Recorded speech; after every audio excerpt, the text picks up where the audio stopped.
오늘 말씀의 제목은 나그네의 소망입니다. 우리 먼저 양옆에 계신 성도님들과 함께 인사하겠습니다. 식사 잘 하셨습니까? 저는 우리나라에서 가장 많이 하는 이야기가 밥에 대한 말이라고 생각합니다. 서로 간에 이야기를 나누다가도 야, 밥 한번 먹어야지 이런 말 하기도 하고요. 또 걱정할 때에는 힘들어도 밥은 끼니는 꼭 챙겨 먹어라 라는 이야기도 하고요. 그리고 고마울 때에는 너무 고맙다, 내가 나중에 밥 한번 살게 라고 이야기도 하고요. 안부 물을 때는요, 심지어는 요즘 밥은 잘 먹고 다니냐 라는 이야기까지 합니다. 그만큼 식사, 건강을 많이 생각하는 우리나라 인사를 생각을 하던 찰나에 세계적인 사건 코로나에 대한 생각이 떠올랐습니다.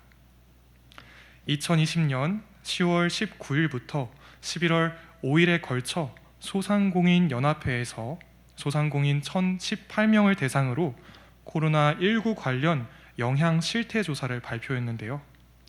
응답자의 95.6%가 코로나의 영향을 매우 받았다, 그리고 약간 받았다라고 대답했습니다.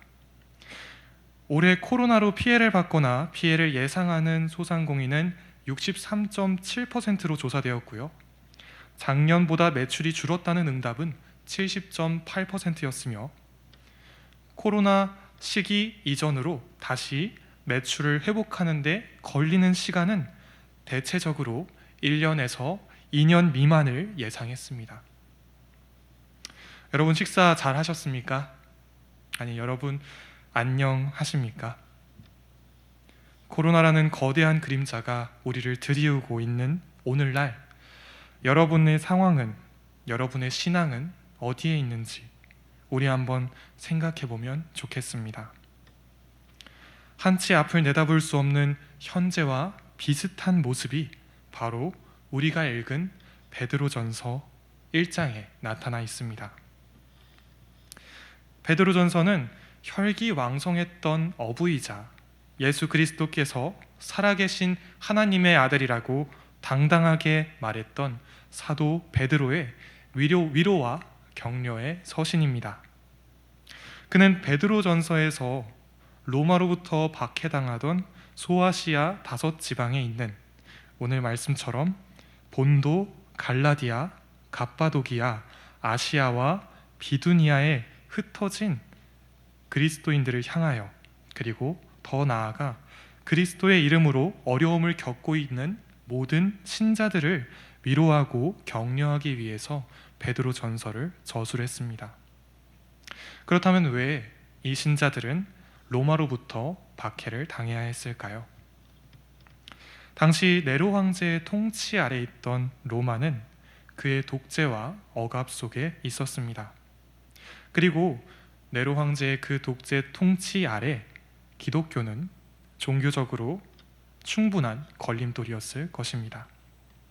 이후 서기 64년 로마 대화재 사건으로 인해서 기독교에 대한 핍박과 위협은 더욱 심해집니다. 당시 대화재로 인해서 로마의 14개의 구 중에서 10개의 구가 불타오르는 이 큰 사건이 일어났고, 그리고 네로 황제에 대한 대중의 비난이 바로 쏟아지게 되자 그는 이 사건의 주범을 기독교인으로 돌리고 아무런 증거나 물증도 없이 많은 신자들을 체포하여 극단적인 고문과 사형을 집행합니다. 그것도 당시에 있던 로마인들을 초대해서 공개적인 석상에서 말이죠. 로마 역사가 타키투스의 기록에 의하면요, 기독교인들에 대한 잔혹한 처형 방식을 본 로마 시민들이 동정심을 일으킬 정도였다고 말하고 있습니다. 얼마나 잔혹했는지, 얼마나 잔인했는지 알 수 있습니다. 온갖 종류의 핍박과 고통은 당시 기독교 신자들로 하여금 안녕하지 못한 상황을 초래했을 것입니다. 이것이 베드로전서의 시대적 배경입니다. 하나님을 믿는다는 이유만으로 누명을 뒤집어 쓰고 매번 가슴을 졸이며 살아가는 모습이 지금 코로나 사태 속에서 확진자 수를 확인하고 사회적 거리두기 단계만을 지키며 불확실한 내일을 살아가는 우리의 모습과 닮은 것 같지 않습니까? 우리 다 같이 베드로전서 1장 1절 말씀, 베드로전서 1장 1절 말씀 다 같이 읽도록 하겠습니다. 시작. 예수 그리스도의 사도 베드로는 본도, 갈라디아, 갑바도기아, 아시아와 비두니아에 흩어진 나그네. 아멘.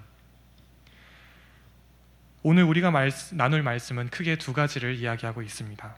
먼저 첫 번째로 우리는 이 세상에 잠시 거주하는 나그네의 삶을 살아야 합니다. 사도 베드로는 1장 1절에서 소아시아 5지방에 있는 그리스도인들에게 이 편지를 보냄을 이야기합니다. 그러나 베드로전서 전체의 맥락을 살펴본다면 이 내용이 사도 바울의 서신처럼 특정 교회에게 보내는 것이 아닌 광범위한 여러 교회에 보내는 것이며 어느 교회에서나 받아들일 수 있는 내용을 담고 있는 공동서신이라는 것을 알 수 있습니다. 우리 양옆에 계신 분들과 이렇게 나누기 원합니다. 우리는 세상을 살아가는 나그네입니다. 아멘. 베드로가 1장에서 말하는 나그네를 뜻하는 원어 파레피데모이스는 세상으로부터 구별된 외인, 즉 나그네의 모습을 말하고 있습니다. 우리가 방금 한 찬송가 1절에서 세상을 살아가는 나그네의 모습을 잘 말해줍니다. 잠시 세상에 내가 살면서 찬송하며 부르다가. 여러분, 우리의 삶은 이 세상에서 끝나지 않습니다. 우리에게 하나님께서 주신 영원한 구원이, 천국의 소망이 우리에게 있다는 사실을 기억하십시오. 당시 그리스도인들의 상황을 한번 떠올려 보았으면 좋겠습니다. 로마의 핍박으로부터 그리스도인이라는 이유만으로 잔인하고 고통스럽게 죽어야 하는 것이 기독교 신자들의 모습이었습니다. 여러분, 만약에 우리가 그 사람들이었다면, 우리가 그 시대 속에서 기독교 신자로 있었다면 우리의 신앙을 지킬 수 있었을까요? 하나님을 향한 우리의 마음을 잃지 않았을까요?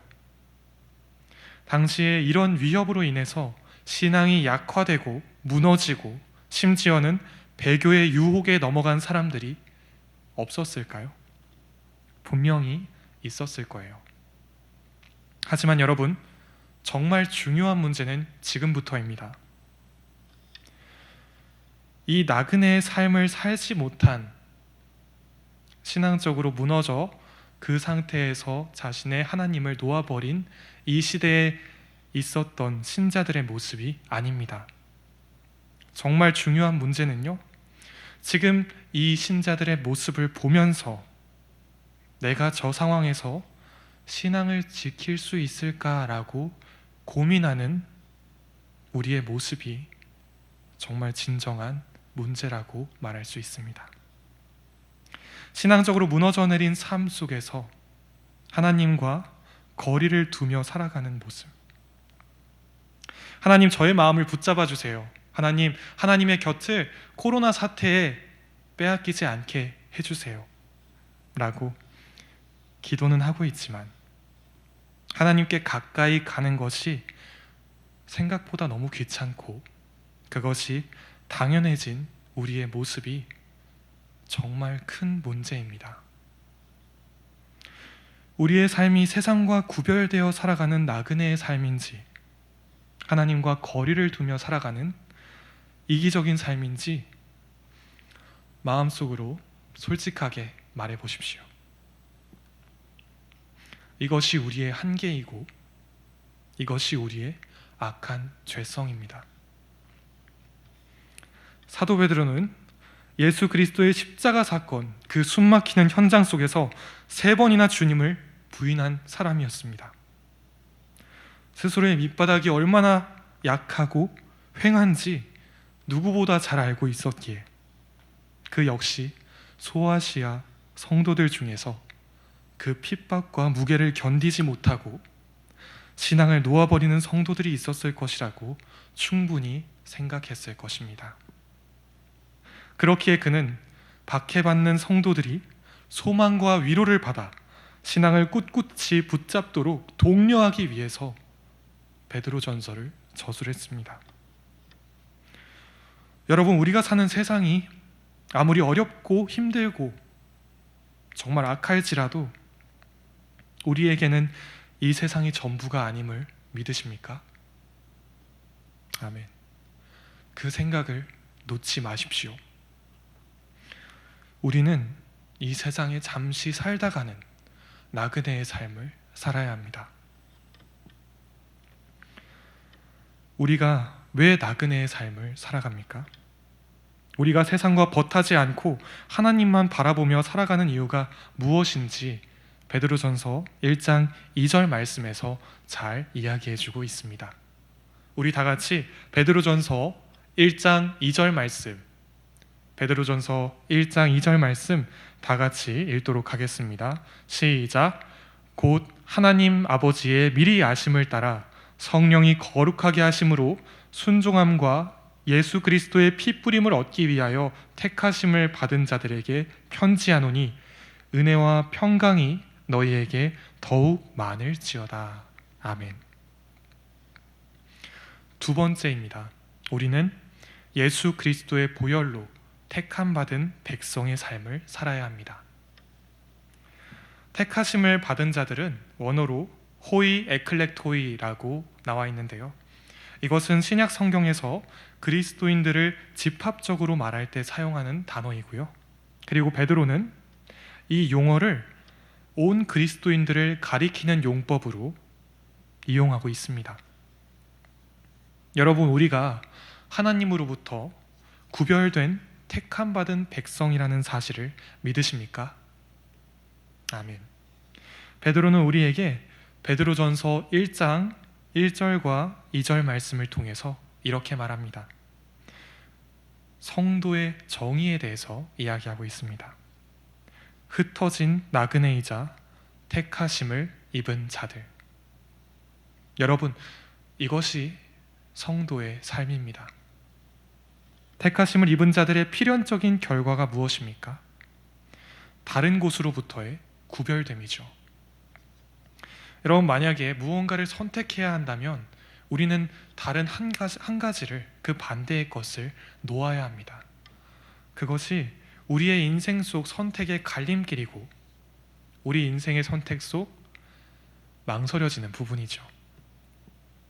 그러나 여러분, 한번 생각해 봅시다. 만약에 누군가가 여러분들에게 너무 고마운 마음이 있어서 선물을 해주고 싶은데 한우 종합 세트와 국거리용 소고기 한 팩 중에 한 가지를 골라서 말해달라고 한다면 무엇을 선택하시겠습니까? 물론 당장 오늘 저녁이 급해서 국거리용 소고기 한 팩을 선택하실 분들도 계시겠지만 대부분의 분들은 당연히 한우 세트를 고르실 것입니다. 왜입니까? 국거리 소고기도 분명히 좋은 건데 국거리용 소고기와 한우 세트의 차이가 너무 극명하기 때문이죠. 우리가 구별된 삶을 사는 이유가 이것입니다. 한우 세트 때문이 아니라요, 하나님께서 약속하신 천국 백성의 삶이 우리에게 보장되어 있기 때문입니다. 세상의 많은 것들을 다 누린다고 해도 하나님께서 우리에게 주신 천국의 삶과 비교할 수 없음을 우리가 너무 잘 알고 있지 않습니까? 천국을 약속받은 택하심을 받은 자는 어떻게 만들어진 것입니까? 베드로전서 1장 2절에서는요 이렇게 말하고 있습니다. 하나님 아버지의 미리 아심을 따라 성령이 거룩하게 하심으로 순종함과 예수 그리스도의 피 뿌림을 얻기 위하여 택하심을 받은 자. 우리가 택함 받은 자가 될 수 있었던 이유는요, 예수 그리스도의 구속 사역, 십자가의 보혈로 말미암은 하나님의 은혜를 받았기 때문입니다. 그리고 하나님께서는 이것을 미리 아셨습니다. 이것은 하나님의 전포괄적인 성격과 그 계획을 반드시 이루시는 효과적 성취의 성격을 보여주는 동시에 하나님의 미리 아심, 하나님의 섭리를 보여줍니다. 한 가족의 이야기를 들려드릴게요. 여름날 화창한 날씨에 이 가족이 계곡으로 다 같이 캠핑을 갔습니다. 많은 것들을 준비해서 갔겠죠. 그래서 계곡에 도착해서 이제 짐들을 내리려고 하는데 두 자녀가 장난을 치다가 실수로 캠핑을 위해 준비한 물품과 그 옷가지들이 들어있는 가방을 계곡물에 떨어뜨리고 맙니다. 급하게 가방을 다시 건져 올렸지만 그 안에 있던 옷들은 모두 젖어 있었고 캠핑 물품들도 계곡물이 스며들어서 사용하지 못하게 된 것이죠. 아이들이 많이 안타까워하고 실망합니다. 우리 괜히 싸웠다. 이럴 줄 알았으면 그냥 가만히 있을 걸. 그런데 이렇게 실망에 빠진 아이들에게 아빠가 말합니다. 얘들아, 다친 곳은 없니? 너희가 그럴 줄 알고 아빠가 하나 더 준비했단다. 아버지는 이 모든 상황을 미리 예측하고 있으셨기 때문에 그 전날 밤 늦게까지 캠핑 가방을 하나 더 준비했던 것이죠. 여러분, 하나님께서 바로 이 아버지와 같은 분이십니다. 우리의 삶과 모든 상황들을 미리 아시고 준비하신 분, 아담과 하와가 죄를 지었음에도 심판하지 않으시고 구원의 계획을 태초에 천지 창조 이전부터 계획하신 분이 우리에게 구원을 주신 하나님의 전지전능하심인 것입니다. 그리고 그분이 우리를 구원해 주셨습니다.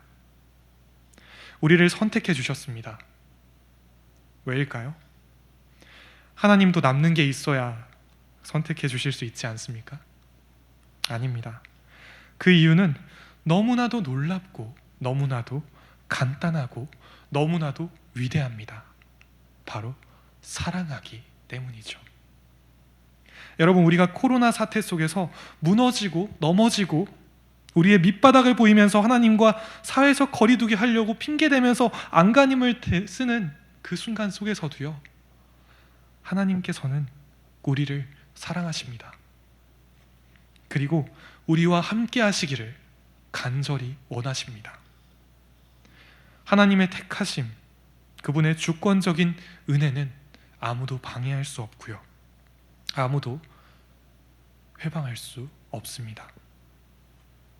로마서 8장 39절에서는요, 하나님께서 우리를 얼마나 사랑하시는지 잘 나와 있습니다. 로마서 8장 39절 말씀 다 같이 읽도록 하겠습니다. 시작. 높음이나 깊음이나 다른 어떤 피조물이라도 우리 주 그리스도 예수 안에 있는 하나님의 사랑에서 끊을 수 없으리라. 아멘. 이렇게 놀라운 사랑을 놓고 우리가 하나님과 세상을 저울질할 수 있겠습니까? 우리가 한우 세트와 국거리용 소고기 한 팩을 저울질할 수 있겠습니까? 세상의 것이 더 중요하다고 말할 수 있을까요? 우리가 이 사실을 알고 택함 받은 백성임을 기억한다면 여러분, 제가 한 가지 부탁드릴게요. 더 이상 그 자리에서 하나님을 밀어내지 마십시오. 하나님께서 그 아들인 예수 그리스도를 포기하시면서까지 우리를 선택하셨다는 사실을 우리가 잘 알고 있잖아요. 그런데 거기에서 코로나라는 사태 하나만으로 하나님을 멀리하고 하나님과 사회적 거리두기 하는 게 너무나도 안타깝지 않으십니까? 하나님을 밀어내지 마세요. 조금이라도 더 하나님께 가까이 가려고 우리가 노력하고 우리가 애써야 합니다, 여러분. 그리고 하나님께 기도해야 합니다. 우리가 그 누구도 방해 못하고 그 누구도 관여하지 못하는 하나님의 선택으로 택하심을 받은 자임을 알고 택함 받은 백성의 삶을 살기를 원합니다. 그 삶 가운데 우리는 하나님의 크나크신 그 소망을 깨닫고 매일을 채워주시는 하나님의 은혜가 얼마나 우리에게 필수적인 것인지 깨달을 수 있을 것입니다. 여러분 혹시 두발 자전거 처음 탈 때 기억하십니까? 세발 자전거일 때는 이제 보조바퀴가 달려 있어서 자전거를 좀 즐겁게 탈 수 있잖아요. 그런데 이제 두발 자전거를 타기 시작하면 어떻게 됩니까? 보조바퀴가 사라져요. 빠져요. 그리고 우리가 균형을 잡고 자전거를 타야 됩니다. 저는 처음에 두발 자전거 타는 게 되게 힘들었었어요. 넘어질까봐. 넘어져가지고 다치고, 또 주변에 보는 사람들도 약간 제발아 균형도 못 잡고 넘어진다 이렇게 놀릴까봐 너무 겁이 났었어요. 두발 자전거를 처음 탈 때는요, 누구나 겁이 납니다. 잘못하면 넘어지겠지, 다치겠지, 큰일 나면 어떡하지, 온갖 생각이 많이 들겠죠. 그런데요, 이 걱정을 하기 위해서는요, 한 가지 조건이 있어요. 내가 혼자 자전거를 연습할 때 이런 걱정들이 생깁니다. 만약 여러분들의 부모님이나 친구가, 아빠가, 엄마가 뒤에서 두발 자전거를 잡아주고 균형을 같이 잡아준다면 우리가 그 겁을 낼 수 있을까요? 물론 겁을 낼 수는 있겠죠. 하지만 그 겁을 우리가 혼자 연습할 때처럼 가지고 있을 수 있을까요? 훨씬 더 그 겁이 사라지겠죠. 왜? 뒤에서 잡아주시는 부모님이 계시니까요. 저는 자전거 타기 싫다고 무서워서 빼고 있다가 아버지께서 제 자전거를 잡아주시던 그 순간이 아직도 기억납니다. 넘어지려고 해도 뒤에서 균형을 잡아주시니까 앞으로 잘 나가고, 그리고 아빠가 이렇게 저한테 말해주시는 거예요. 주하나, 아빠가 잘 잡고 있으니까 너는 그냥 페달만 열심히 움직이면서 나가면 돼. 알았지? 이렇게 이야기해 주시니까요, 제 마음에 너무너무 안정이 되는 거예요. 그리고 열심히 자전거를 타다가 어느 순간 뒤를 돌아봤는데요, 아빠가 저 멀리에서 손을 흔들고 계셔가지고 저는 너무 깜짝 놀랐습니다. 계속 뒤에서 잡아주고 계신 것 같았거든요. 신앙의 균형, 삶의 균형, 누가 잡아줄 수 있습니까?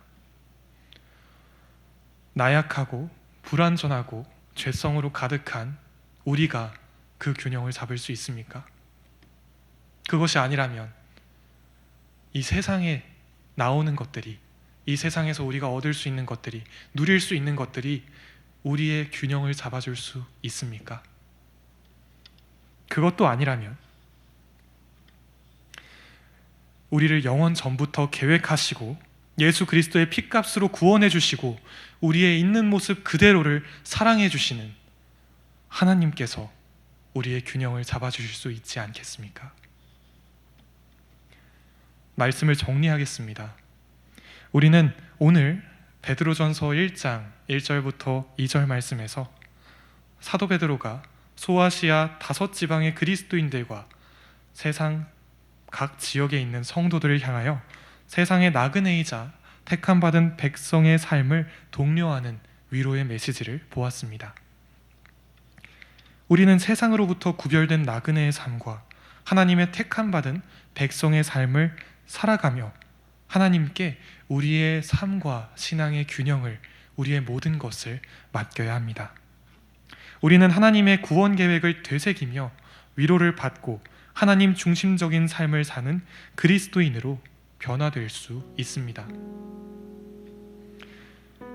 그레이스 커뮤니티 교회 존 메가더 목사님께서 이런 말씀을 하셨어요. 천국에 대해서 이야기하시면서 이렇게 말씀하십니다. 우리가 죄의 저주 아래 사는 동안 이 세상에서 알았던 그 어떠한 즐거움도 천국의 순전한 기쁨에 비하면 사소하고 하찮은 유희일 뿐이다. 여러분, 우리가 이 세상을 살아감에 있어서 참 어려운 일들이 많이 있을 수밖에 없습니다. 특히나 요즘엔 더욱더 그렇죠. 정말 안녕하지 못한 나날을 보내는 분들도 많이 있으실 거라고 생각합니다. 그러나 여러분, 우리가 그 가운데에서도 나그네의 소망을 가지기 원합니다. 우리는 이 세상을 살아가는 데에서 끝나는 성도들이 아니잖아요. 우리는 이 세상을 잠시 살아가다가 하나님께서 약속해 주신 그 천국을 바라보며 나아갈 수 있는 그런 성도들 아닙니까? 하나님의 예수 그리스도의 피값으로 사신 하나님의 사랑 가운데 있는 그리스도인들 아닙니까? 세상과 구별된 나그네의 삶으로, 택함받은 백성의 삶으로 천국의 순전한 기쁨을 소망하며 밥심으로 사는 것이 아니라 하나님의 말씀으로 매일을 살아가는 저와 여러분이 되기를 소망합니다. 기도하겠습니다.